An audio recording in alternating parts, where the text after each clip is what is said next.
Sungguhnya dua anak yatim ini dijaga oleh Allah karena kesolehan ayah mereka berdua. Dan bagaimana kita ingin anak-anak kita soleh, sementara kita hobinya nonton sinetron, nonton India, sama nonton Korea. Repot. Nah, kalau orang bertakwa kepada Allah, setiap hari berdoa, ihdinas siratal mustaqim, ya Allah tunjukkanlah aku jalan yang lurus. Dan dia tulus dalam ibadahnya, maka Allah akan menjaga dia. Hatta uhibbah, sampai aku pun cinta kepadanya. Jadi kalau Anda ingin dicintai oleh Allah, itu caranya. Kita lihat betapa banyak orang sekarang di zaman ini. Dahulunya kita lihat mereka alim, sekarang di penghujungnya malah hancur. Malah membela pemikiran liberal. Salat. Seorang kalau ingin seperti ini, dia latih salat malam sampai dia merasa kelezatan dalam salat malam. Bagaimana waktu dia meninggal, ihtazza arsyur rahman, maka arsy Allah bergetar karena meninggalnya siapa? Sa'ad bin Ustaz, apakah orang-orang yang tinggal di wilayah terpencil tidak bisa mengenal Islam akan masuk neraka? Jibril Radio 24 jam nonstop, dengerin kajian tanpa ribet. Di antaranya Nabi SAW bersabda, ihfadhillaha yahfadhka. Jagalah Allah, maka niscaya Allah akan menjagamu. Ini hadis yang masyhur, ya. Bahwasanya barang siapa yang menjaga Allah, maka Allah akan menjaganya sesuai dengan kaidah yang masyhur dalam Islam, yaitu al-jaza min jinsil amal. Bahwasanya balasan sesuai dengan perbuatan. Maka barang siapa yang menjaga Allah, dia akan dijaga oleh Allah Subhanahu wa taala. Apa maksud dari menjaga Allah? Ya, secara sederhana maksud dari menjaga Allah yaitu menjaga syariatnya, menjalankan perintahnya, menjauhi larangannya. Karena Allah tentunya kita tahu tidak perlu dijaga. Tidak perlu dijaga, tetapi ini adalah uslub dalam bahasa Arab. Ya, bahwasanya ini maksud dengan menjaga Allah itu menjaga syariatnya, menjaga perintah-perintahnya, menjaga batasan-batasannya, jangan dilanggar. Barang siapa yang bertakwa kepada Allah Subhanahu wa taala, menjalankan seluruh perintahnya, menjauhi larangannya, maka dia akan dijaga oleh Allah Subhanahu wa taala. Sejauh mana dia menjaga Allah, sejauh mana dia menjalankan perintah Allah, menjauhi larangan Allah, maka sejauh itu pula Allah akan berikan penjagaan baginya. Sejauh itu pula Allah akan beri penjagaan baginya, ya. Sama seperti kita berkata bahwasanya kita harus menolong agama Allah. In tansurullaha yansurkum. Tolonglah Allah, maka Allah akan menolong kalian. Allah tidak perlu ditolong. Tapi Allah ingin muncul para pejuang-pejuang yang perjuangkan agama Allah Subhanahu wa taala. Ada mereka, ya, kalau mereka tidak mau, Allah akan gantikan dengan yang lainnya. Asalnya dinullahi mansur, asalnya agama Allah akan tertolong. Tapi Allah akan beri kemuliaan kepada hamba-hambanya yang ingin masuk dalam hal ini, menolong agama Allah Subhanahu wa taala. Sama seperti kita berkata bahwasanya dakwah butuh para dai-dai, para pejuang.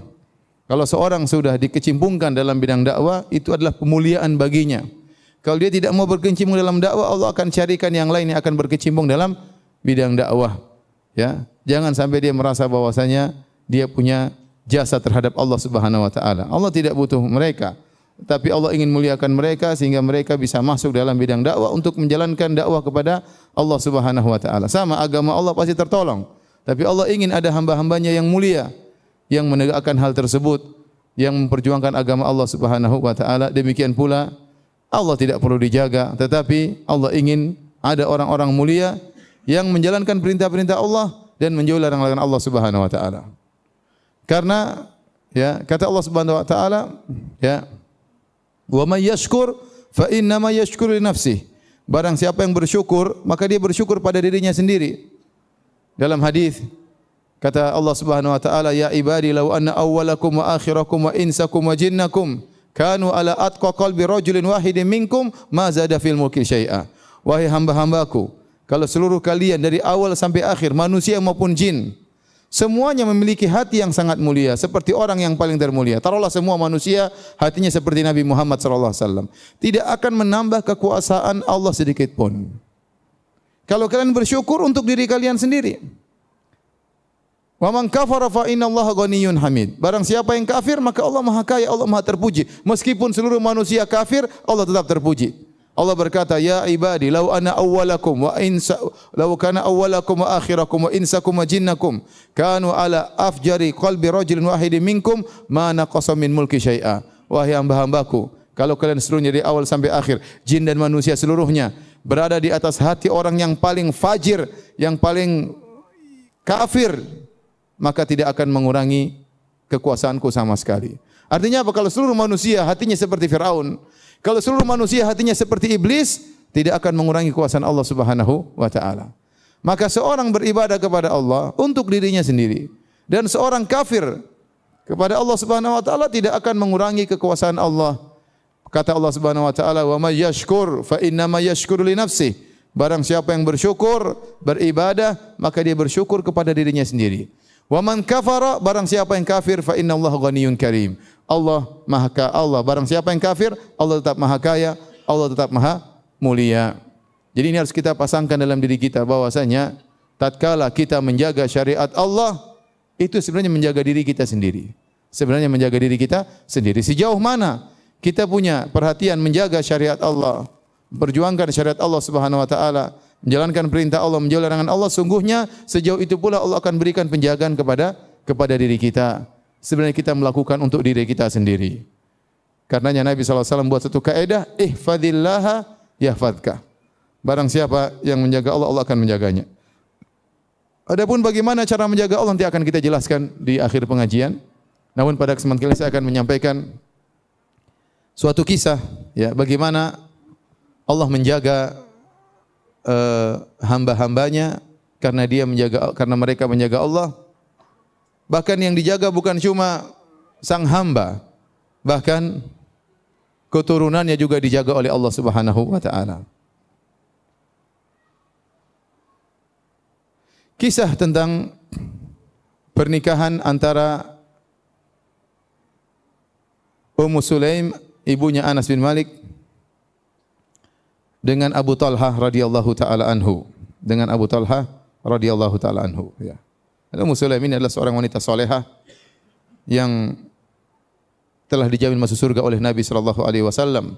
Dalam Sahih Al-Bukhari dari Jabir bin Abdullah radhiyallahu anhuma, qala Nabi sallallahu alaihi wasallam, Nabi sallallahu alaihi wasallam berkata, "Ra'aituni dakhaltul jannah." Aku melihatku dalam kondisi masuk dalam surga. Fa idza ana bir Rumaisa imraati Abi Talhah. Tiba-tiba aku melihat Rumaisa di sana, istrinya Abu Talhah. Namanya adalah, ya, disebut oleh Nabi dengan Rumaisa dan dia dikenal dengan Ummu Sulaim. Tiba-tiba aku melihat Rumaisa, istrinya Abu Talhah. Subhanallah. Apa yang buat dia gerangan masuk surga? Nanti akan kita jelaskan. Wa sami'tu khashafatan faqultu man hadha. Kemudian aku mendengar ada suara langka atau suara sesuatu. Aku bertanya, siapa itu? Faqala hadza Bilal. Itu adalah Bilal. Wa ra'aitu qasran bi fina'ihi jariyah. Aku melihat suatu istana, kemudian di pelatarannya ada seorang gadis. Faqultu liman hadza? Maka aku bertanya, ini istana dan gadis ini milik siapa? Faqala li Umar. Maka dikatakan ini adalah milik Umar bin Khattab radhiyallahu taala anhu. Fa aradtu an adkhulahu fa anzuru ilaihi. Aku pun ingin masuk dalam istana tersebut untuk melihat isinya. Fa dzakartu ghairataka, maka aku pun ingat engkau pencemburu wahai Umar, sehingga aku tidak jadi masuk. Faqala Umar, bi abi wa ummi ya Rasulullah, a'alaika aghar. Ya Rasulullah, apakah aku cemburu kepada engkau ya Rasulullah? Kata Umar, ya harusnya kau masuk saja, enggak apa-apa. Tetapi Nabi cerita bahwasanya tatkala dia masuk surga dan dia lihat dirinya dalam surga, dia bertemu dengan siapa? Ar-Rumaisa, yaitu Ummu Sulaim, istrinya Abu Talhah. Siapakah istri salehah ini kemudian menikah dengan seorang lelaki yang sangat saleh, Abu Talhah? Anas bin Malik radhiyallahu taala anhu bercerita, Anas bin Malik, qala Malik Abu Anas limraati Ummu Sulaim. Ayahnya Anas, dan dia seorang musyrik, namanya Malik, karena namanya Anas bin Malik. Dia berkata kepada istrinya Ummu Sulaim, yaitu ibunya Anas bin Malik, "Inna hadzal rajul yuharrimul khamra." Ini Muhammad ini mengharam-haramkan khamar, melarang khamar. Maka dia tidak setuju dengan dakwahnya Nabi Muhammad sallallahu alaihi wasallam. Fantalaqa hatta Asyam, hatta Atasyam. Maka Malik bapaknya Anas pun pergi menuju ke negeri Syam. Fahalaka hunak, kemudian dia meninggal di sana, di negeri Syam. Akhirnya ibunya Anas, Ummu Sulaim, janda, suaminya sudah meninggal. Faja'a Abu Talha, maka datanglah Abu Talha Al-Ansari radhiyallahu taala anhu. Fa khataba Ummu Sulaim, kemudian dia pun melamar Ummu Sulaim, itu Rumaisah tadi yang Nabi lihat dia di surga. Fa kallamaha, maka dia pun ngomong, melamar Ummu Sulaim. Apa kata Ummu Sulaim? Ya Abu Talha, ma mithluka yurad. Kata Ummu Sulaim kepada Abu Talha, wahai Abu Talha, orang seperti Anda tidak mungkin ditolak lamarannya. Walakinnaka mru'un kafir, tetapi engkau kafir. Wa ana mra'atun muslimah, Abu Talha waktu itu masih kafir, masih musyrik. Wa ana mra'atun muslimah, dan saya seorang wanita muslimah. La yasluhu li an atazawwajak. Tidak boleh bagiku untuk menikah dengan engkau. Maka Abu Talha bertanya, "Madza dahruk?" Yaitu apa keinginanmu agar aku bisa menikahimu? Maka Ummu Sulaim berkata, "Wa ma dahri?" Ya. Apa keinginanku? Kata Abu Talha, "Asraf awal baydha?" Apakah kau ingin emas dan perak? Kata Ummu Sulaim, kata Rumaisah, "Fa inni la uridu safra wala baydha." Aku tidak ingin menikah denganmu, aku tidak berharap emas dan perak. Inni uridu minka al-Islam. Aku ingin kau masuk Islam. Fa in taslam fadzaka mahri wala as'aluka ghairahu. Kalau kau masuk Islam itulah maharku dan aku tidak akan nuntut selain itu. Subhanallah. Abu Talha langsung masuk Islam. Menikah dengan siapa? Ummu Sulaim, wanita solehah. Hanya menginginkan suaminya masuk apa? Islam. Dia bilang saya tidak butuh dengan emas dan perak. Apalagi dompet, ya. Apalagi tas. Apalagi kerjanya ibu-ibu tiap hari browsing apa? Tas. Baik. Tunggu dulu, belum. Ini masih muqaddimah ya, belum. Nah, akhirnya Abu Talha menikah dengan Ummu Sulaim. Abu Talha menikah dengan Ummu Sulaim. Ummu Sulaim sudah punya anak, siapa? Anas bin Malik. Jadi Abu Talha itu bapak tirinya Anas bin Malik. Nah, kemudian lahirlah seorang anak dari pernikahan tersebut. Anak tersebut sangat dicintai oleh Abu Talha. Abu Talha sangat cinta kepada anak tersebut, sangat sayang anak tersebut. Anak tersebutlah yang disebut dengan Aba Umair. Waktu anak itu adik tirinya Anas, dia punya peliharaan burung. Waktu itu burung tersebut sakit, akhirnya burung itu mati.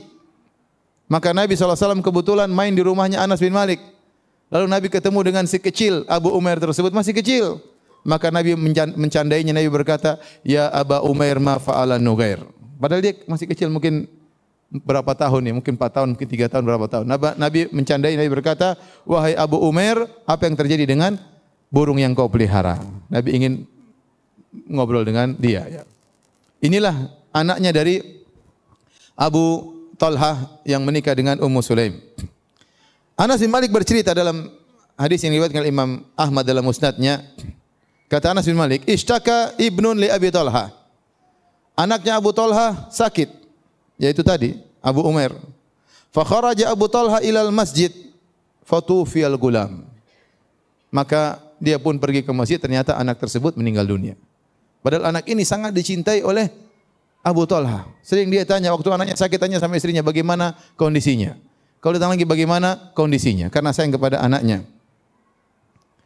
Apa yang dilakukan oleh Ummu Sulaim? Fahayyat Ummu Sulaim al-mayyit wa qalat li ahliha la yukhbiranna ahadun minkum Aba Talha bi wafati ibnihi.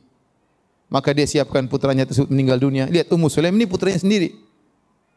Betapa tabahnya menghadapi kematian putranya. Maka dia pun mengkafankan, kemudian dia menyiapkan, kemudian dia kuburkan putranya tersebut tanpa sepengetahuan bapaknya. Karena Ummu Sulaim tahu betapa cintanya Abu Talha kepada putranya tersebut. Kemudian Ummu Sulaim berkata kepada keluarga yang di rumah, jangan seorang pun kasih tahu sama Abu Talha kalau anaknya sudah meninggal dunia. Berarti dia benar-benar kuat menghadapi itu semua. Faraja'a ila ahlihi. Kemudian dia pulang ke rumah Abu Talha, wa ma'ahu nasun min ahlil masjid, bersama sebagian sahabat-sahabatnya dari masjid. Dia bertanya seperti biasanya, fa'alal gulam. Bagaimana putraku kondisinya? Qalat khairu ma kana. Lebih baik daripada sebelumnya. Kata siapa? Ummu Sulaim. Maksudnya lebih tenang. Dalam riwayat dia lebih tenang daripada sebelumnya. Dia sudah meninggal, lebih tenang. Kalau sebelumnya sakit, panas, menderita, sekarang sudah meninggal, makanya dia mengatakan dia sangat tenang, lebih tenang daripada sebelumnya. Wa qarrabat ilaihim asya'ahum, dan subhanallah dia tenang saja, dia bisa menjaga situasi perasaannya, kondisi perasaannya. Maka Ummu Sulaim tetap menyiapkan makanan buat suaminya dan tamu-tamunya. Fata'asyau, akhirnya mereka kemudian makan malam. Wa kharajal qaum, akhirnya teman-temannya Abu Talha keluar setelah makan malam. Wa qamatil mar'atu ila ma taqumu ilaihil mar'ah. Falamma kana akhirul lail. Kemudian Ummu Sulaim pun berhias, menyiapkan dirinya sebagaimana seorang istri. Kemudian dia mendekati suaminya. Malam itu akhirnya Abu Talha menggauli siapa? Ummu Sulaim. Menggauli Ummu Sulaim. Tatkala di penghujung malam, suaminya sudah tenang, sudah menggauli dia. Kemudian dia pun berkata kepada suaminya, "Ya Abu Talha, alam tara ila ali fulanin ista'aru ariyatan fatamatta'u biha falamma tulibat ka'annahum karihu dhalik qala ma ansafu." Kata Ummu Sulaim kepada suaminya, "Wahai Abu Talha, bagaimana menurut Anda, menurut engkau wahai suamiku, tentang suatu keluarga yang meminjam pinjaman pada orang lain. Kemudian mereka pun memanfaatkan pinjaman tersebut. Suatu hari pemilik barang tersebut minta dikembalikan pinjamannya. Lantas keluarga tersebut jengkel waktu diminta kembali barang oleh pemiliknya. Bagaimana menurut kamu?" Kata suaminya, "Ma ansafu." Kalau gitu mereka tidak benar caranya begitu. Sudah dikasih pinjaman, sudah ditolong, sudah bersenang-senang dengan menggunakan pinjaman tersebut, waktu diminta dikembalikan harusnya mereka ridha. Kenapa mereka tidak senang? Qalat. Ini mukaddimah dari Ummu Sulaim.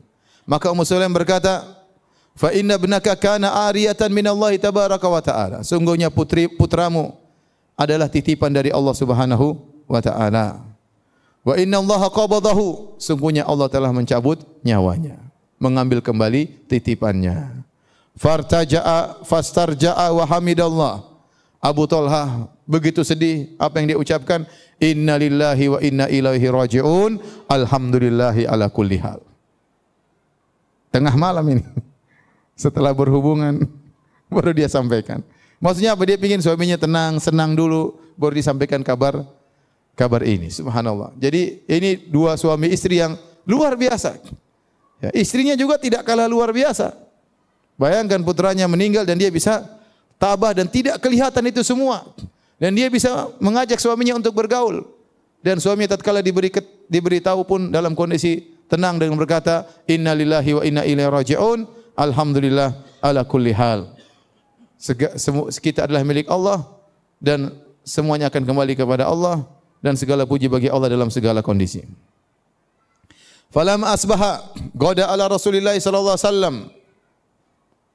Tatkala pagi hari dia pun kabarkan kepada Nabi sallallahu alaihi wasallam apa yang terjadi. Maka Nabi berkata, "A'rastumul lailah? Apakah tadi malam kalian berhubungan?" Nabi tanya, "Apakah semalam kalian berhubungan?"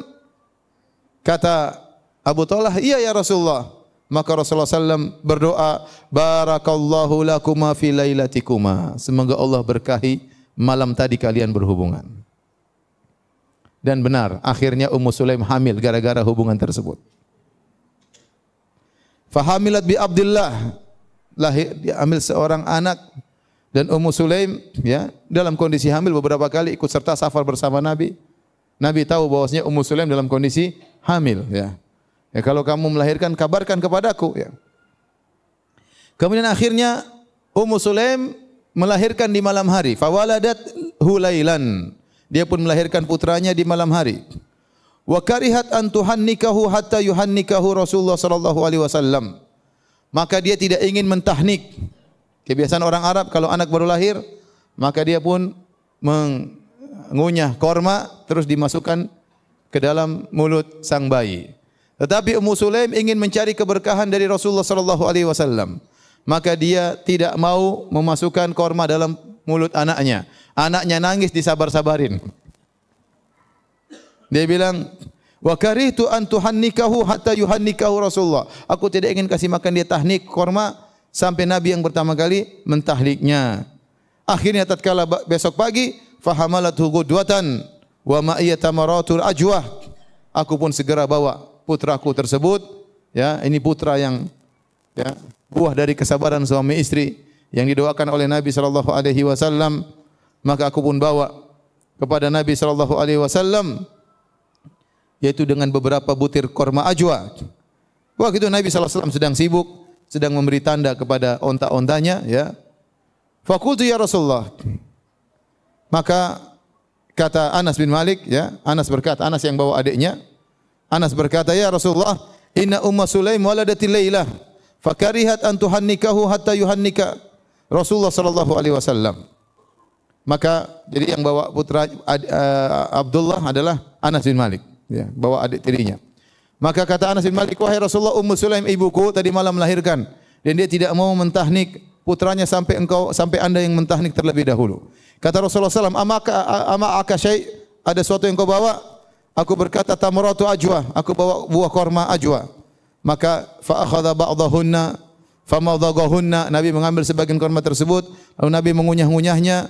Tsumma jama'a buzaqahu, kemudian Nabi kumpulkan liurnya, fa'aujarahu iyyahu, kemudian Nabi pun masukkan ke dalam mulutnya anaknya Ummu Sulaim, faja'ala yatalammadhu, maka sang anak mengisap-mengisap jari Nabi sallallahu alaihi wasallam makan dari korma tersebut. Nabi berkata, "Hibbul ansar tamar." Sungguhnya kaum Ansar suka dengan apa? Korma. Ini anak sejak kecil sudah suka apa? Korma. Qultu ya Rasulullah sammi, kata Anas bin Malik, "Ya Rasulullah, berilah nama anak ini." Kata Nabi sallallahu alaihi wasallam, "Huwa Abdullah." Dia adalah siapa? Abdullah. Abdullah ini akhirnya menjadi anak yang soleh. Kemudian dia meninggal dalam jihad fisabilillah.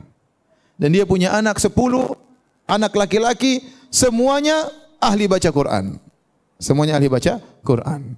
5 di antaranya adalah ahlul hadis, orang-orang terkenal menyampaikan hadis-hadis Nabi sallallahu alaihi wasallam. Di antaranya Ishaq, Ismail, Yaqub, Abdullah dan Amr. Ini 5 bersaudara, semuanya ahli hadis. Dan yang paling top di antara 5 anak-anaknya ahli hadis adalah Ishaq bin Abdullah bin Abi Talha. Ishaq bin Abdullah bin Abi Talha. Ishaq inilah gurunya Al-Imam Malik rahimahullahu taala.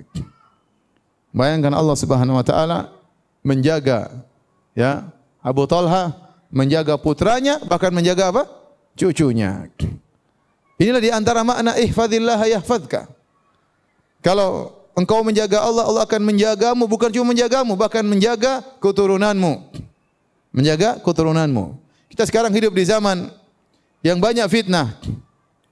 Kita khawatir anak-anak kita rusak. Kita melihat bagaimana para pemuda, pergaulan mereka, bagaimana tontonan mereka, bagaimana pembicaraan mereka, pergaulan laki-laki dengan wanita, betapa banyak perzinahan. Sekarang bukan hanya perzinahan, bahkan homoseksual tersebar di mana-mana.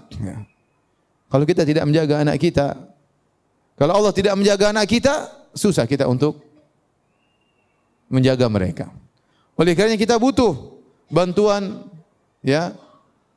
Kita butuh penjagaan Allah agar anak kita bisa terjaga. Di antaranya kita mendoakan anak-anak kita.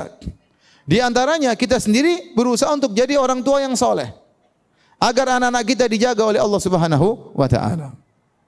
Oleh karenanya dalam Al-Qur'an, dalam surat Al-Kahfi, Allah Subhanahu wa taala juga bercerita tentang hal ini. Tentang Nabi Musa dan Nabi Khadir tatkala mereka berdua bertamu ke suatu kampung dan mereka tidak dijamu. Kata Allah Subhanahu wa taala, "Fantalaqa hatta idza ataya ahla qaryatin istata'ama ahlaha fa abaw ayyudayyifuhuma fawajada fiha jidaran yuridu an yanqadha fa aqamah." Maka berjalanlah Nabi Musa dan Nabi Khadir. Sampailah mereka di suatu negeri, suatu kampung, mereka minta dijamu oleh penduduk kampung tersebut. Fa abaw ayyudayyifuhuma. Ternyata penduduk kampung tersebut enggan menjamu mereka berdua. Karena mereka berdua nabi, ya. Ini penduduk kampung kurang ajar, tidak mau menjamu apa? Nabi. Tatkala mereka hendak keluar dari kampung tersebut, fawajada fiha jidaran yuridu an yanqadha fa aqama. Tiba-tiba mereka mendapati suatu tembok mau jatuh, mau roboh, fa aqama, maka Nabi Khadir pun meluruskan tembok tersebut.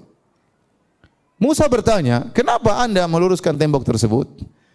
Padahal mereka berbuat buruk kepada kita, kenapa Anda balas keburukan mereka dengan kebaikan?" Maka Nabi Khadir bercerita, "Wa ammal jidaru fa kana li gulamaini yatimaini fil madinati wa kana tahtahu kanzul lahumā wa kana abuhuma salihah fa arada rabbuka ay yablugha ashuddahuma wa yastakhrija kanzahuma rahmatan min rabbik." Kata Nabi Khadir, adapun tembok yang tadinya mau rubuh saya luruskan. Sungguhnya tembok tersebut milik dua anak yatim yang tinggal di kota tersebut. Di bawah tembok tersebut ada harta mereka. Kalau tembok tersebut miring, harta mereka akan kelihatan, akan dirampas oleh orang. Maka Allah menyuruh Nabi Khadir untuk memperbaiki tembok tersebut agar harta mereka tersembunyi. Fa arada rabbuka ay yablugha ashuddahuma, sampai dua anak yatim ini menjadi dua anak yang dewasa. Kemudian mereka berdua akan mengambil harta mereka. Sebabnya kenapa? Kata Nabi Khadir, wa kana abuhuma salihah, karena orang tua mereka ini saleh. Kata sebagian ulama seperti Ibnu Abbas radhiyallahu anhu, beliau berkata, hufidha li salahi abihima. Sungguhnya dua anak yatim ini dijaga oleh Allah karena kesalehan ayah mereka berdua. Dan tidak disebutkan dua anak ini saleh, tidak. Yang disebutkan salehnya bapaknya atau anaknya? Bapaknya yang disebutkan, bukan kedua anaknya. Oleh karena Syekhul Islam Taimiyah juga menyebutkan, ya, bahwasanya kata beliau rahimahullahu taala, ya, fantafa'a bi salahi abihima wa laysa min sa'yihima. Kedua anak ini mendapatkan manfaat dari kesolehan orang tua dua anak ini, bukan karena usaha mereka berdua. Bahkan dalam sebagian riwayat, kata sebagian salaf, ya, bahwasanya ayah yang dimaksud dalam Al-Quran ini adalah kakek mereka yang ketujuh. Kakek mereka yang ketujuh. Kana bainahuma wa bainal ab as-salih sab'atu aba. Jadi ini anak bin sampai bin yang ketujuh.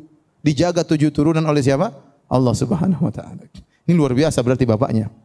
Solehnya luar biasa. Sampai dijaga oleh Allah sampai 7 turunan. Sampai Allah ngirim Nabi Khadir untuk memperbaiki tembok tersebut gara-gara kesolehan bapak mereka. Karenanya hadirin hadirat yang dirahmati Allah Subhanahu wa taala, kesolehan kita sangat berpengaruh dengan nasib anak-anak kita. Kalau kita ingin anak-anak kita dijaga oleh Allah, berusahalah kita menjadi orang tua yang baik, orang yang tua yang soleh. Bagaimana kita ingin anak-anak kita soleh, sementara kita hobinya nonton sinetron, nonton India, sama nonton Korea, repot. Ya, saya nggak tahu sekarang lagi rame film Korea, ya. Dulu zaman saya masih kecil nggak ada film Korea. Sekarang sedikit anak-anak muda nonton film Korea, ya. Nah, bagaimana kita mau anak-anak kita soleh sementara kita sendiri tidak solehah? Sementara kita sendiri jarang ke masjid yang bapak-bapak. Sementara kita sendiri masih suka bermaksiat. Bagaimana Allah menjaga anak-anak kita? Bisa jadi jangan-jangan anak-anak kita menjadi rusak gara-gara kita sendiri yang rusak. Gara-gara kita yang rusak. Oleh karenanya Sa'id bin Musayyib, seorang tabi'in rahimahullah, pernah berkata, "Inni la usalli fa adhkur waladi fa azidu fi salati." Aku salat, kata Sa'id bin Musayyib. Kemudian aku ingat anakku dalam salatku, maka aku tambah lagi salatku. Aku panjang-panjangkan atau aku tambah rakaatnya. Kenapa? Ingat anakku. Raja'a an uhfadha fihi. Aku berharap Allah menjaga anakku karena aku. Ya. Maka seorang tatkala ingin melakukan kesalahan, ingat, ya, dampaknya bisa saja mengenai anak-anaknya. Maka dia berusaha bertakwa kepada Allah. Selain dia berdoa kepada Allah agar anaknya soleh, dia juga berusaha untuk soleh, ya, untuk soleh agar anak-anaknya menjadi soleh dan solehah. Hadirin dan hadirat yang dirahmati Allah Subhanahu wa taala, inilah di antara buah dari menjaga Allah Subhanahu wa taala, maka menjaga orang yang menjaga Allah Subhanahu wa taala. Oleh karena Allah Subhanahu wa taala berfirman dalam Al-Qur'an, "Lahu mu'aqibatun min baini yadayhi min khalfihi yahfazunahu min amrillah." Sungguhnya Allah memiliki malaikat-malaikat yang Allah kirimkan kepada seorang hamba yang bertakwa, menjaga di depannya, di belakangnya. Yahfazunahu min amrillah. Malaikat-malaikat itu menjaga sang hamba dengan perintah Allah Subhanahu wa taala. Dijaga. Kalau ingin melakukan keburukan dipalingkan. Kalau ingin terjerumus dalam kecelakaan dijauhkan. Ya. Allah mengirim malaikat-malaikat untuk menjaga orang-orang yang beriman. Ada penjaga. Dan itu sering, ya. Allah palingkan kita dari kerusakan, dari kehancuran, bukan karena tiba-tiba, bukan karena kebetulan, tapi ada yang atur. Ya, Allah Subhanahu wa taala ingin menjauhkan kita dari keburukan tersebut. Ya. Ya. Dan itu bukan hal yang kebetulan, tapi memang sudah diatur oleh Allah Subhanahu wa taala. Tiba-tiba kita disuruh belok ke sini, tiba-tiba kita suruh jalan yang lain, ya. Sampai kata sebagian ulama, terkadang Allah menjaga kita dari hal-hal yang kita semangati, kita inginkan. Ada seorang sudah semangat untuk meraih harta, dia sudah masuk dalam perdagangan, kemudian ternyata dia tidak berhasil. Dia menyangka dia tidak berhasil, saya kalah sama kawan-kawan saya lebih jago berdagang. Tapi ternyata itu Allah palingkan dia. Dia rajin sholat, rajin beribadah. Tapi Allah palingkan dia kalah dalam perdagangan tersebut. Karena Allah tahu kalau dia berdagang, kalau dia kaya, dia akan lupa kepada Allah Subhanahu wa taala. Kalau dia punya uang banyak, dia akan lalai dari beribadah kepada Allah Subhanahu wa taala. Dia menyangka bahwasanya dia tidak berhasil karena kehebatan teman-temannya. Tidak, sebenarnya dia hebat. Tetapi Allah palingkan dia supaya dia tidak terjerumus dalam hal yang dia benci. Wa asa an tuhibbu syai'an wa huwa syarrul lakum. Bisa jadi engkau mencintai sesuatu yang buruk bagimu. Bisa jadi seorang begitu semangat untuk meraih jabatan dengan perjuangan luar biasa, sudah berusaha sendiri, tapi Allah tidak menjadikan dia berhasil. Allah buat dia kalah. Kenapa? Bisa jadi kalau dia menang, dia lupa dengan namanya pengajian, dia lupa dengan takwa kepada Allah, ya. Lupa untuk baca Quran, tersibukkan dengan hal yang tidak bermanfaat, maka Allah buat dia gagal. Bukan karena dia tidak hebat, dia hebat. Tapi Allah tahu dia belum pantas untuk masuk di ajang tersebut. Dia belum pantas. Belum saatnya dia masuk dalam kancah tersebut. Maka Allah buat dia gagal. Ini contoh adalah penjagaan Allah Subhanahu wa taala kepada seorang hamba. Allah mudahkan urusannya kalau dia menjaga Allah Subhanahu wa taala, takwa kepada Allah Subhanahu wa taala. Wa may yattaqillaha yaj'al lahu makhraja wa yarzuqhu min haitsu la yahtasib. Barang siapa bertakwa kepada Allah Subhanahu wa taala, Allah berikan solusi kepadanya. Dan Allah akan memberikan rezeki dari arah yang dia tidak sangka-sangka. Nah, kalau seorang ternyata banyak masalah, dizalimi orang, ini orang diganggu orang, masalahnya tidak pernah selesai-selesai, tidak ada solusinya, maka hendaknya dia introspeksi diri. Jangan-jangan dia bermasalah. Jangan-jangan dia bermasalah sama Allah Subhanahu wa taala. Jangan-jangan dia menzalimi orang lain. Jangan-jangan dia tukang maksiat. Jangan-jangan dia tidak beres di rumahnya. Jangan-jangan dia enggak beres sama pembantunya misalnya, sama pegawainya, sama istrinya, sama suaminya. Cek. Kenapa bisa demikian? Orang mukmin pasti dikasih ujian, namun pasti ada solusinya. Pasti ada solusinya. Kita orang mukmin, orang beriman pasti ada ujiannya. Allah sudah janji akan kasih ujian. Tetapi pasti ada solusinya. Nah, kalau enggak ada solusinya, berarti kita introspeksi. Jangan-jangan kita bermasalah. Hadirin dan hadirat yang dirahmati Subhanahu wa taala. Secara umum, penjagaan Allah terhadap seorang hamba dalam dua hal. Penjagaan Allah terhadap seorang hamba dalam dua hal. Pertama, Allah menjaga agamanya, yang kedua Allah menjaga dunianya.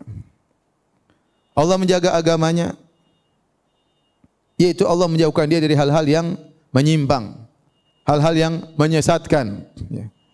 Jauhkan dia dari syubhat-syubhat, jauhkan dia dari pemikiran liberal, dari pemikiran firqah-firqah yang sesat. Dijauhkan dari pemikiran-pemikiran Khawarij, Syiah dan yang lainnya. Allah jauhkan dia. Mungkin otaknya tidak begitu cerdas, tapi begitu dia baca syubhat-syubhat tidak masuk, dia tidak bisa terima, tidak logis bagi dia. Ada sebagian orang cerdas, tatkala baca syubhat-syubhatnya liberal, bahkan ateis malah terjebak. Malah terjebak, Allah tidak jaga dia.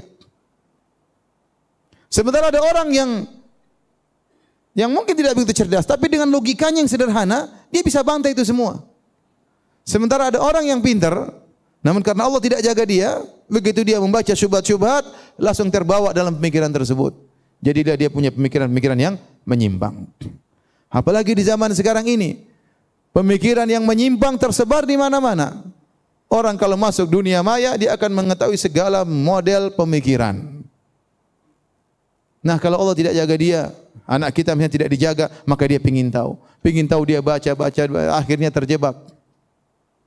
Beberapa waktu lalu ada yang datang kepada seorang tua suami istri, "Ya Ustaz, anak saya sejak tahun ini memproklamirkan bahwasanya dia tidak mau puasa lagi." Subhanallah. Kenapa? Dia ragu adanya Tuhan. Gara-gara baca. Baca ini, baca anu, baca ini, baca ini. Kejebak. Tidak dijaga oleh Allah Subhanahu wa taala. Nah, kalau orang bertakwa kepada Allah, setiap hari berdoa ihdinas siratal mustaqim, ya Allah tunjukkanlah aku jalan yang lurus. Dan dia tulus dalam ibadahnya, maka Allah akan menjaga dia. Oleh karenanya dalam hadis qudsi kata Allah Subhanahu wa taala, "Wala yazalu 'abdi yataqarrabu ilayya bin nawafil hatta uhibbah." Senantiasa seorang hamba mendekatkan dirinya kepadaku dengan perkara-perkara yang sunnah sampai aku mencintainya. Seorang berusaha, bukan cuma yang wajib-wajib saja, yang sunnah-sunnah dia kerjakan. Ibu-ibu alhamdulillah salatnya waktu tidak ditinggalkan. Jangan lupa salat rawatib, qabliyah dan ba'diyah. Ibu-ibu insyaallah salat puasa bulan Ramadan tidak meninggalkan. Jangan lupa puasa sunnah kalau ada kesempatan puasa sunnah Senin Kemis atau 3 hari dalam sebulan, ya. Sisihkan waktu untuk berpuasa di jalan Allah Subhanahu wa taala. Ibu-ibu yang wajib-wajib sudah dikerjakan, jangan lupa baca Quran, berusaha mendekatkan diri kepada Allah dengan perkara-perkara yang sunnah. Jangan lupa zikir pagi petang. Kata Allah Subhanahu wa taala, "Wala yazalu 'abdi yataqarrabu ilayya bin nawafil." Senantiasa hambaku mendekatkan dirinya kepadaku dengan perkara-perkara yang sunnah hatta uhibbah, sampai aku pun cinta kepadanya. Jadi kalau Anda ingin dicintai oleh Allah, itu caranya. Saya tidak melarang browsing tas ya, tidak melarang. Cuma jangan waktuku banyak ya. Buka ini lihat lagi browsing. Lihat. Kurang jelas begini. Padahal duit enggak ada juga. Jadi saya tidak melarang, daripada lihat yang macam-macam mending lihat tas ya. Tetapi jangan sampai waktunya habis.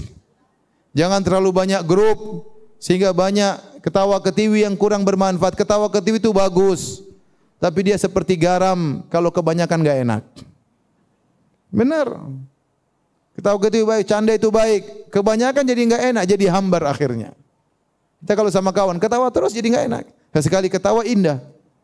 Terus-terusan ya, kayak orang gila ketawa terus. Jadi waktu kita banyak terbuang terutama di zaman sekarang ini. Ibu-ibu zaman dulu tidak seperti ibu-ibu zaman now. Kalau zaman dahulu ujian kurang, ya, cobaan kurang, sekarang hal-hal yang menggoda terlalu banyak.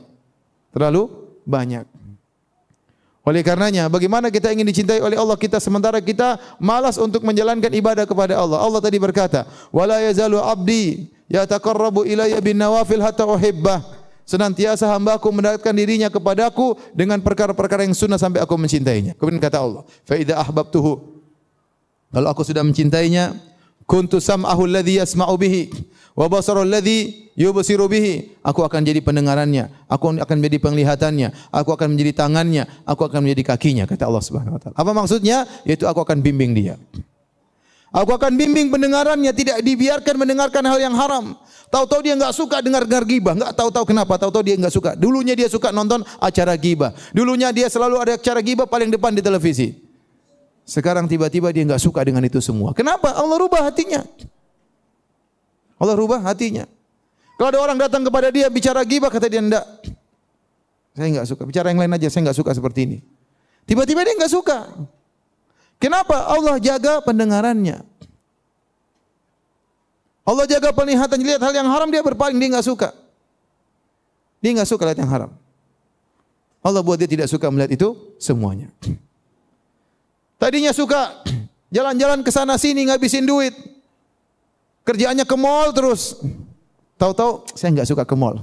Kenapa? Sekarang online aja. Sama aja kalau begitu.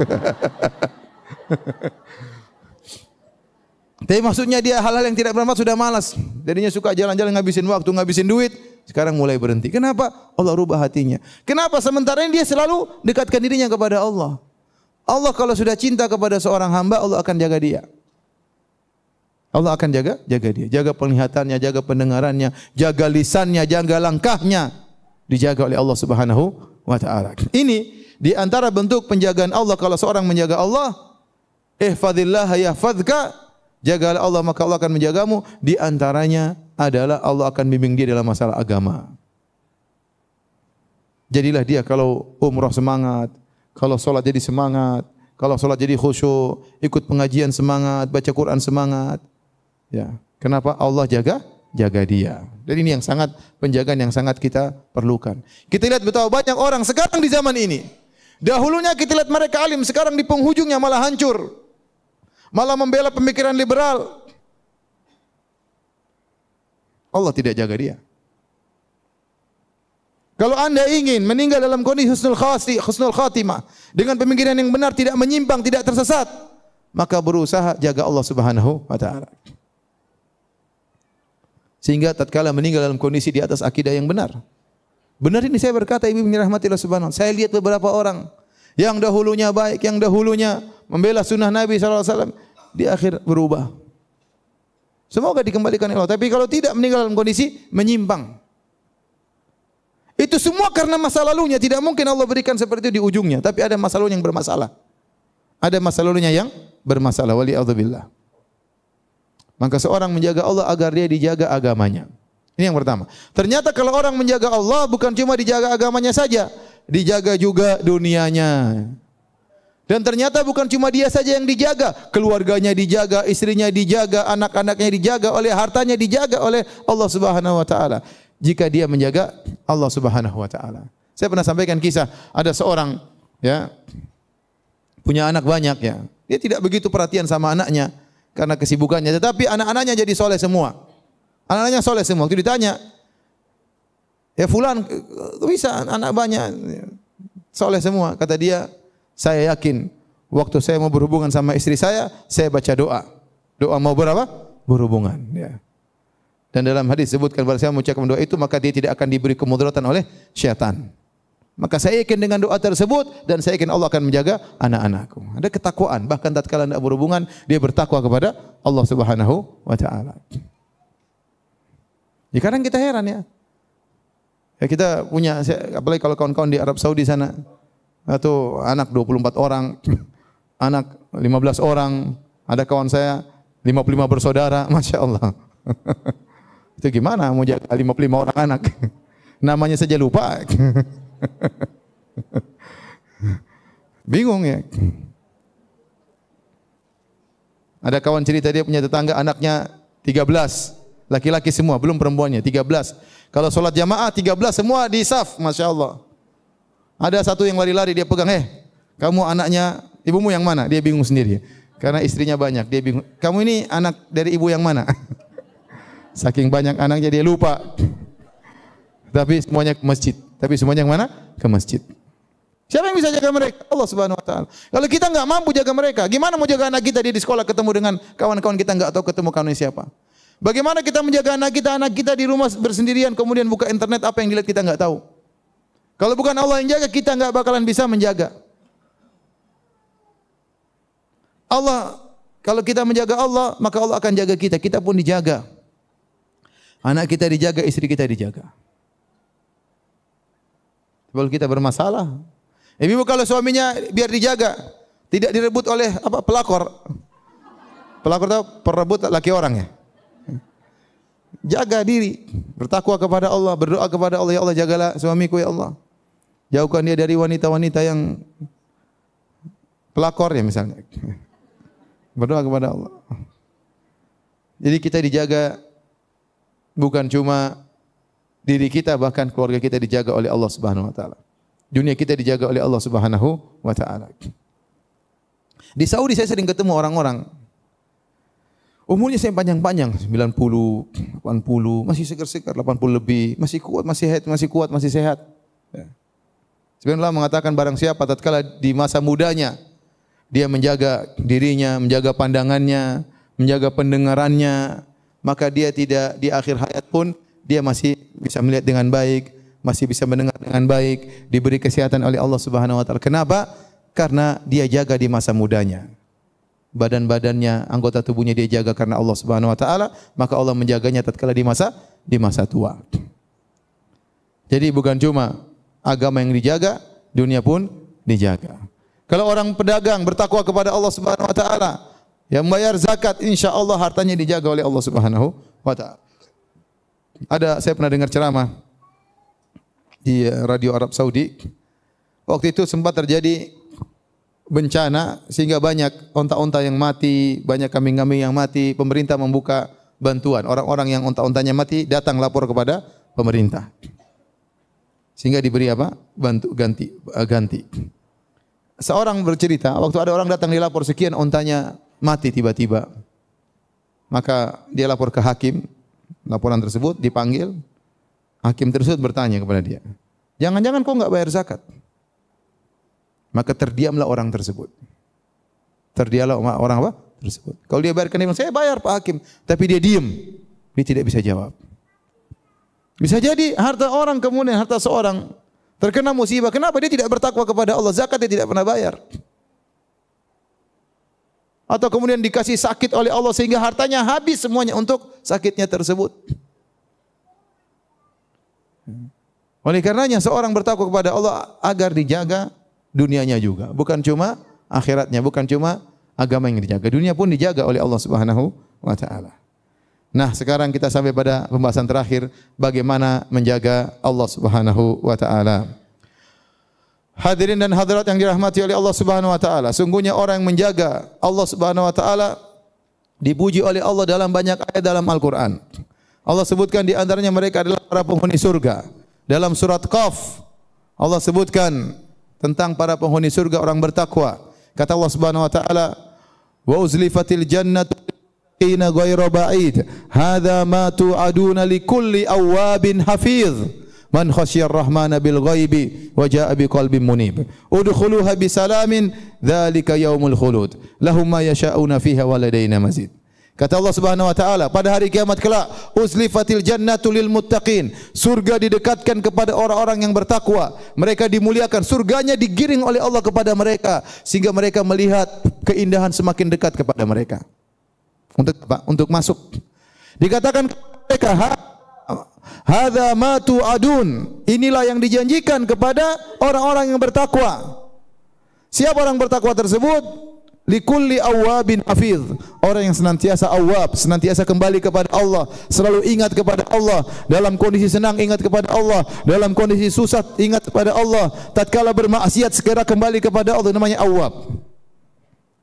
Senantiasa kembali kepada Allah, senang dia bersyukur kepada Allah. Lagi maksiat dia beristighfar kepada Allah, lagi sedih dia mengatakan inna ilaihi raji'un, ingat selalu kepada Allah. Kemudian likulli awwabin hafiz, yang selalu menjaga. Di antara ciri orang bertakwa di jamin surga adalah orang yang senantiasa menjaga. Kata para ulama yaitu menjaga perintah Allah, menjaga dirinya, menjaga hak-hak Allah dan menjaga batasan-batasan Allah, jangan dia langgar, jangan dia terjang, jangan dia bermaksiat kepada Allah Subhanahu wa taala. Ini demikian juga tatkala Allah sebutkan tentang orang-orang berjihad di jalan Allah Subhanahu wa taala yang Allah janjikan bagi mereka surga. Allah sebutkan sifat-sifat mereka, di antaranya at-taibunal abidunal hamidun as-saihun ar-raqiun as-sajidun al-amiruna bil ma'ruf wan nahuna 'anil munkar wal hafizuna li hududillah. Ciri-ciri penghuni surga. Allah sebutin orang senantiasa bertobat, ya. Kemudian senantiasa memuji Allah Subhanahu wa taala dan seterusnya sampai Allah mengatakan wal hafizuna li hududillah, yaitu orang-orang yang menjaga batasan-batasan Allah Subhanahu wa taala. Mereka ciri-ciri penghuni surga. Taib. Di antara ayat-ayat yang mengkhususkan amalan-amalan tertentu untuk dijaga, ada amalan-amalan tertentu yang hendaknya dijaga, seperti Allah menyuruh kita untuk menjaga salat. Kata Allah dalam surat Al-Baqarah ayat 238, kata Allah, hafizu ala salawati was salatil wusta wa qumu lillahi qanitin. Kata Allah, jagalah salat dan jagalah salat asar. Allah suruh jaga salat. Ibu-ibu jaga salat, jangan sampai malas-malasan. Jaga salat itu maksudnya kita jaga, kerjakan pada waktunya. Kita kerjakan salat dalam kondisi semangat, bukan dalam rangka melepaskan beban. Kita latih diri kita sampai kita menikmati salat tersebut bagaimana caranya. Kita kebanyakan, saya tidak mengatakan antum, saya katakan kita. Kebanyakan kita salat dalam kondisi merasa beban. Padahal Nabi SAW waktu salat Nabi berkata kepada Bilal, "Ya Bilal, arihna bis salat." Ya Bilal, jadikanlah kami beristirahat dengan salat. Salat itu ada istirahat bagi Nabi. Bukan ya Bilal, istirahatkan kami dari salat. Beban untuk kita tinggalkan, tidak. Tapi Nabi justru beristirahat dalam apa? Salat. Wa ju'ilat qurratu aini fi salat. Kata Nabi, dijadikan kebahagiaanku dalam salat. Seorang kalau ingin seperti ini, dia latih salat malam sampai dia merasa kelezatan dalam salat malam. Bagaimana caranya? Dia berusaha. Memang pertama berat, malas-malasan, lawan rasa kantuk. Bagaimana bangun jam setengah 4 atau bangun jam 3, kemudian salat, bangun jam 4 misalnya, ngantuk, lawan ngantuk ya. Tapi lama-lama dia akan merasakan apa? Kelezatan. Jadi benar dia merasakan salat itu qurratu ain, kebahagiaan. Kalau dia enggak salat, dia enggak tenang. Begitu dia salat, dia merasa bahagia. Dia bahagia dalam sujudnya, dia bahagia dalam rukuknya. Kalau dia sudah bisa begitu, ini orang yang dapat kenikmatan luar biasa. Bukan beban. Ya. Nah ibu-ibu, ya, jangan jadikan salat itu beban. Kalau ibu masih merasa salat itu beban, berarti ibu belum sampai pada derajat yang diinginkan. Maka berusahalah menjaga salat. Jadikan salat adalah kebahagiaan. Kata Allah, wassalatil wusta, dan juga jagalah salat asar. Salat asar jangan sampai kelewatan ya. Terutama orang yang kerja ya, pulang kantor sudah jam sekarang 4:30, nanggung salat asar, kadang-kadang kebablasan ya. Ngantuk, tidur, akhirnya lupa salat asar. Salat asar dikerjakan di waktu yang terlambat misalnya. Kemudian di antara hal yang diperintahkan dalam Al-Qur'an untuk dijaga, kata Allah, wahfadhu aimanakum, jagalah sumpah-sumpah kalian. Kita jangan sering bersumpah, tapi kalau kita sudah bersumpah, catat sumpah tersebut. Jangan sampai kita langgar sumpah tersebut. Allah menyuruh jaga sumpah tersebut, wahfadhu aimanakum. Kalau kita bilang demi Allah, laksanakan sumpah tersebut. Sebagai bentuk kita pengagungan terhadap Allah. Barang siapa menjaga sumpahnya karena Allah, Allah akan menjaga dia. Demikian juga di antara hal yang dianjurkan untuk dijaga dalam hadis, kata Nabi sallallahu alaihi wasallam, la yuhafidhu 'alal wudu' illa mu'min. Tidak ada yang menjaga wudu kecuali seorang apa? Mukmin. Seorang berusaha untuk jaga wudunya. Setiap dia batal dia berwudu. Bahkan sebelum tidur dia berwudu kalau memungkinkan. Dan ini adalah tanda seorang mukmin. Kemudian juga ya, Nabi sallallahu alaihi wasallam bersabda, al-istihya'u minallahi haqqal haya. Hendaknya seorang malu kepada Allah dengan rasa malu yang sebenar-benarnya. Bagaimana cara rasa malu yang sebenar-benarnya?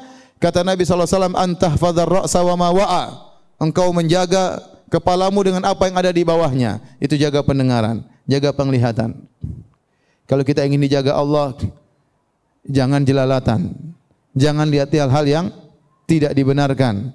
Ya, jangan mendengarkan hal-hal yang diharamkan. Wa tahfadzal batna wa ma hawa, dan jagalah juga perut dan apa di dalamnya. Itu jangan sampai makan yang haram. Jangan sampai makan yang haram. Kenapa? Karena semua penglihatan, pendengaran akan dimintai pertanggungjawaban oleh Allah Subhanahu wa taala. Kata Allah Subhanahu wa taala, innas sam'a wal basara wal fuada kullu ulaika kana anhu mas'ula. Sungguhnya pendengaran, penglihatan, hati, semua itu akan diminta pertanggungjawaban oleh Allah Subhanahu wa taala.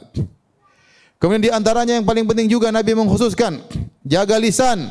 Kata Nabi, man hafidha ma baina lahyaihi wa ma baina rijlaihi dakhalal jannah. Barang siapa yang menjaga lisannya dan menjaga kemaluannya, dia masuk surga. Kenapa? Kebanyakan orang terjerumus dalam neraka jahanam gara-gara lisannya. Oleh karena seorang hati-hati. Ibu-ibu tatkala bergaul, tatkala berkomentar di grup WhatsApp atau di medsos, hati-hati. Tatkala berteman dengan kawan, ngobrol hati-hati. Jangan sampai masuk dalam ghibah, jangan sampai masuk dalam namimah. Jauhi sering katanya dan katanya. Sungguhnya di antara yang dibenci oleh Allah Subhanahu wa taala qila wa qala, katanya dan katanya. Sekarang zaman ini zaman banyak katanya-katanya. Hati-hati. Jaga lisan. Kalau tidak penting enggak usah dibicarakan. Kalau tidak baik hendaknya didiamkan, enggak usah berbicara. Sebagaimana berbicara kebaikan adalah ibadah, diam dari keburukan juga adalah ibadah. Sungguh ada ibadah yang agung, tidak susah, cuma diam dapat pahala. Tetapi susahnya orang diam itu susah. Maunya ngomong. Ustaz aja maunya ngomong. Maunya komentar, semuanya mau dikomentari. Ya, tidak semua ente komentari.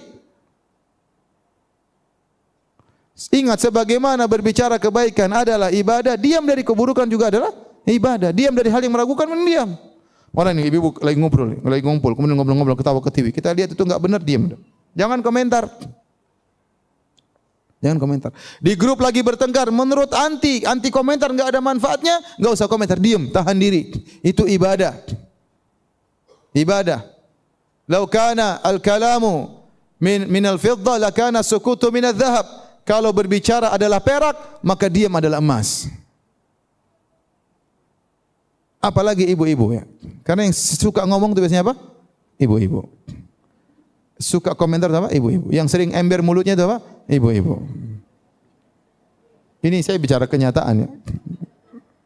Ibu jangan tersinggung. Tersinggung enggak apa-apa juga. Jadi intinya ya, hati-hati ibu-ibu ya. Jaga lisan, terutama di zaman sekarang ini. Jaga tulisan. Jaga komentar. Kemudian juga jaga kemaluan ya.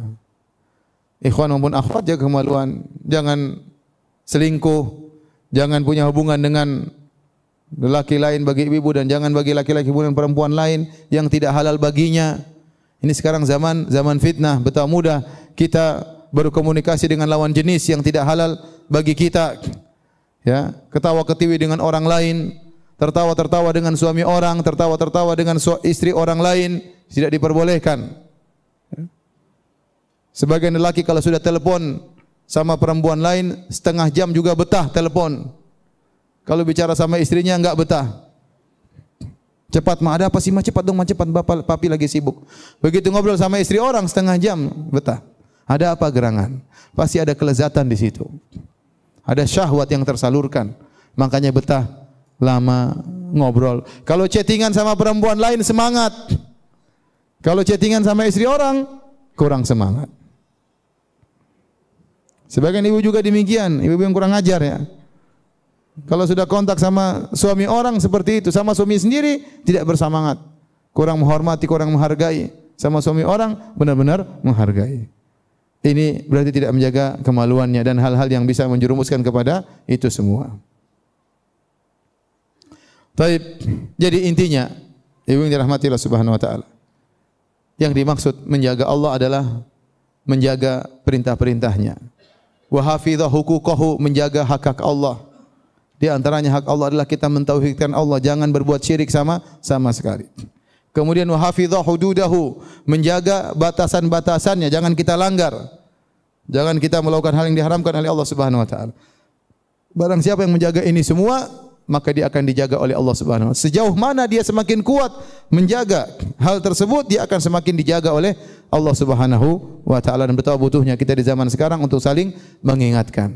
Jangan lupa berteman dengan wanita-wanita yang soleha, ikhwan-ikhwan berteman dengan ikhwan-ikhwan yang soleh, agar saling menjaga di antara mereka, saling mendoakan, saling mengingatkan. Di zaman sekarang kita butuh dengan teman-teman yang baik, agar kita terjebak dengan komunitas yang baik dan terjauhkan dari komunitas yang buruk. Wallahu ta'ala alam bisawab.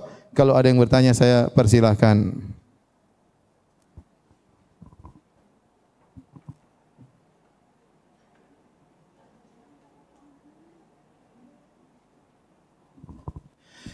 Ibu-ibu yang sudah hafal juz amma coba angkat tangan.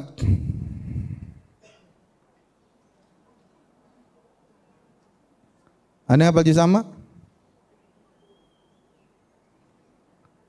Enggak ada. Masa enggak hafal juz amma? Mungkin ada tapi takut riya ya. Juz amma enggak riya kok, cuma juz amma aja kok riya. Kalau 30 juz mungkin riya. Saya ingin tahu ibu ada yang hafal juz amma enggak? Sebanyak ini enggak ada yang hafal juz amma. Terus apa yang dihafal?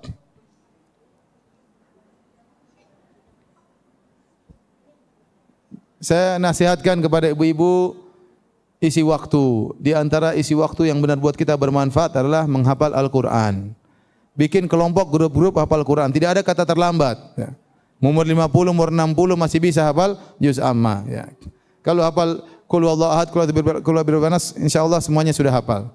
Ya, 3 kul, tambah lagi Qul ya ayyuhal kafirun, 4 kul ya. Ya. Tetapi amma yatasaalun dan lainnya juga dihafalin. Kalau sudah punya hafalan surat-surat tersebut, nanti banyak faedahnya, semangat salat malam. Kalau lagi nyetir bisa sambil murojaah. Banyak manfaatnya, akan merubah kehidupan seorang. Tapi kalau tidak ada yang dihafal memang kurang semangat salat malam, ya. Maka saya sangat berharap ibu-ibu kalau ada waktu bikin grup untuk setoran hafalan. Tidak apa-apa, 1 hari 1 ayat. Apa susahnya sih? Insya Allah enggak susah. Memang pertama kali berat. Namun kalau sudah 1 surat kita hafal, insya Allah mudah. Otak ini perlu diasah. Kalau sudah terasah, mudah nanti insya Allah. Ya. Ibu insya Allah hafal juz amma ya sebelum meninggal ya. Bilang iya aja kurang semangat. Ibu-ibu nanti hafal juz amma sebelum meninggal ya. Insya Allah. Insya Allah. Tapi ada yang bertanya, saya persilakan.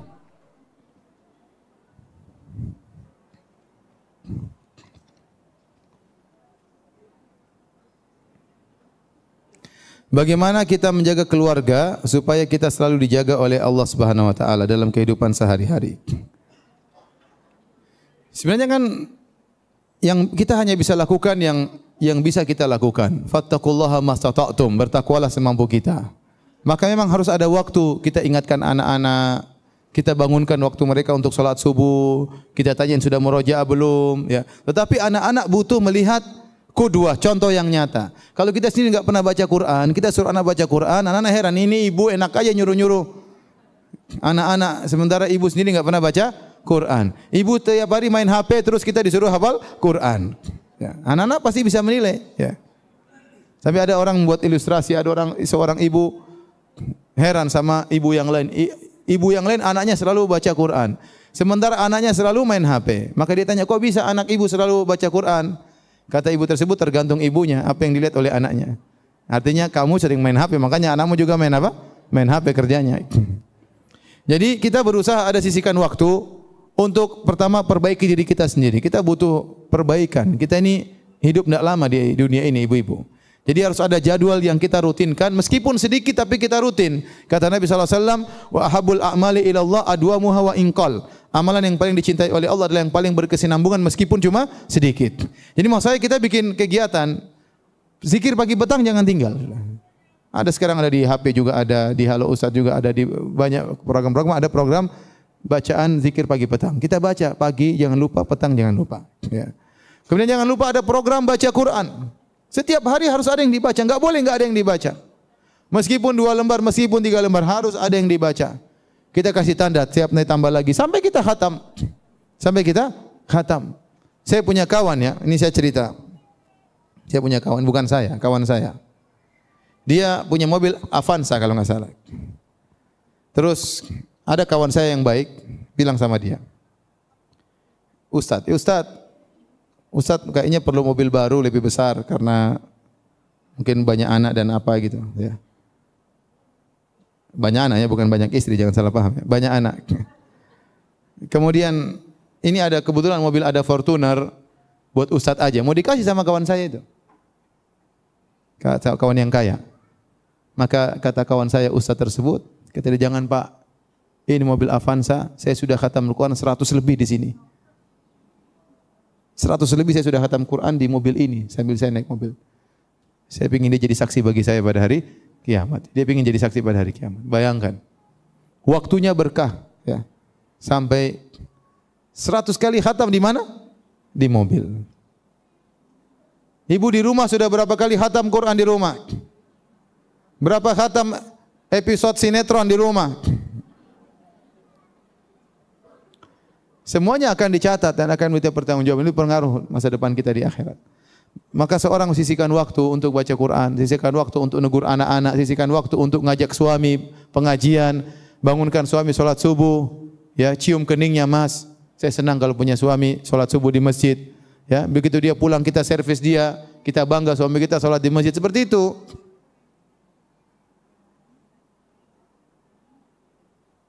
Ustaz, apakah orang-orang yang tinggal di wilayah terpencil tidak bisa mengenal Islam akan masuk neraka? Tidak, kalau orang yang tidak pernah mengenal Islam sama sekali, maka mereka akan diuji oleh Allah pada hari kiamat kelak. Allah berfirman dalam Al-Quran, wa ma kunna mu'adzibina hatta naba'atha rasula. Kami tidak bakalan mengazab sampai kami utus seorang rasul. Nah, kalau rasul tidak sampai kepada dia, atau tidak ada ustadz yang sampai kepadanya, atau tidak ada berita yang sampai kepada tentang Islam, dia tidak mengenal Islam, maka dapat uzur. Dia akan dibangkitkan oleh Allah dan akan diuji pada hari kiamat kelak dengan cara Allah Subhanahu wa taala. Dan itu ada di zaman dahulu banyak. Kita bicara 100 tahun yang lalu, belum ada internet, belum ada medsos, belum ada macam-macam. Banyak orang-orang tinggal di pedalaman, tinggal di belantara Afrika, belantara Papua, di belantara Amerika, yang mereka tidak mengenal Islam sama sekali, atau mereka tinggal di suatu negara Eropa yang semuanya adalah Nasara, tidak ada Islam sama sekali. Nah, orang tersebut secara KTP mereka kafir. Kalau mereka meninggal maka dikubur dengan tata cara kafir, tapi hakikat mereka di akhirat itu urusan Allah Subhanahu wa taala. Ya, tetapi kalau kita bicara uzur zaman sekarang ini, uzur semakin kecil. Kenapa? Karena medsos semakin banyak, komunikasi semakin banyak, orang kalau mengenal Islam mudah, ya. Orang mengenal Islam juga apa? Mudah. Sehingga uzur semakin kurang. Saya bilang, ya ukhti, anti itu jadi orang Islam itu bahagia, ukhti. Oh, Islam itu membawa kebahagiaan. Islam itu membawa kebahagiaan. Ustaz, bagaimana cara kembali kepada Allah di saat umur sudah tua, di mana masa muda sudah banyak waktu terbuang sia-sia? Dalam riwayat hadis Nabi mengatakan, maknanya saya lupa lafalnya, tapi in ahsanta fima baqi yughfar laka ma qad madha wa in asa'ta fima baqi, kalau kau berbuat baik sisa umurmu akan diampuni dosa-dosamu yang telah lalu, dan penghujung yang baik. Tapi kalau di masa tuamu ternyata kau berbuat keburukan, akan diadab engkau dihukum yang telah lalu maupun yang akan datang. Maka tidak ada kata terlambat.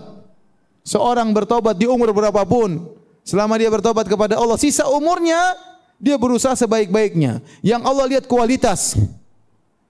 Bisa jadi lihat dalam hadis Allah memasukkan seorang di surga gara-gara dia menghilangkan gangguan di jalan. Kenapa dia tulus waktu menghilangkan gangguan di jalan tersebut? Jangan sampai diinjak orang, maka dia pindahkan. Gara-gara hal tersebut Allah ampuni dia, Allah masukkan dalam surga. Lihatlah Sa'ad bin Mu'adz radhiyallahu taala anhu, masuk Islam umur 30 sekian, meninggal umur 36 atau 37. Umur dia masuk Islam cuma 6 tahunan. Tetapi waktu dia meninggal, ihtazza arsyur rahman, maka arsy Allah bergetar karena meninggalnya siapa? Sa'ad bin Mu'adz. Padahal dia cuma Islam berapa tahun? 6 tahun. Jadi seorang berusaha, tidak ada kata sia-sia, tidak ada kata terlambat. Masa lalu biarlah, Allah kasih kita hidayah, umur 60 berusaha. 60 ini kita berusaha semaksimal mungkin. Ada seorang sahabat ditanya, kenapa anda semakin tua semakin semangat? Kata dia, tahukah anda bagaimana kuda kalau berlomba? Tatkala sudah mau di penghujung titik finish, dia akan mengerahkan tenaganya sehabis-habisnya supaya mencapai titik finish. Demikian juga saya. Kalau kita tahu sudah mau meninggal, umur sudah tua, maka jangan kita malas-malasan, semangat. Semaksimal mungkin tentunya, semampu mungkin. Dan berdoa kepada Allah, minta kepada Allah, semuanya ringan bagi Allah. Ya Allah, berikan aku surga Firdaus. Ya Allah, dulu masa laluku kelam dan kelabu. Sekarang waktu tinggal sedikit, ya Allah, buatkanlah aku semangat, berikanlah aku surga Firdaus. Kita minta kebahagiaan yang abadi di akhirat. Dan kalau Allah mau kasih, apa susahnya bagi Allah Subhanahu wa taala? Allah kasih anti surga Firdaus, emang merugikan orang lain? Kan tidak kan? Mudah bagi Allah. Maka minta kepada Allah di masa penghujung ini, tidak ada kata terlambat. Berusaha semaksimal mungkin beribadah kepada Allah Subhanahu wa taala. Ustaz, apa ada kekhususan bulan Rajab seperti amalan-amalan yang biasa banyak dilakukan oleh di bulan ini? Jawabannya, semua hadis-hadis yang berkaitan dengan keutamaan bulan Rajab, baik puasanya, baik salat malamnya, semua hadis-hadisnya adalah dhaif.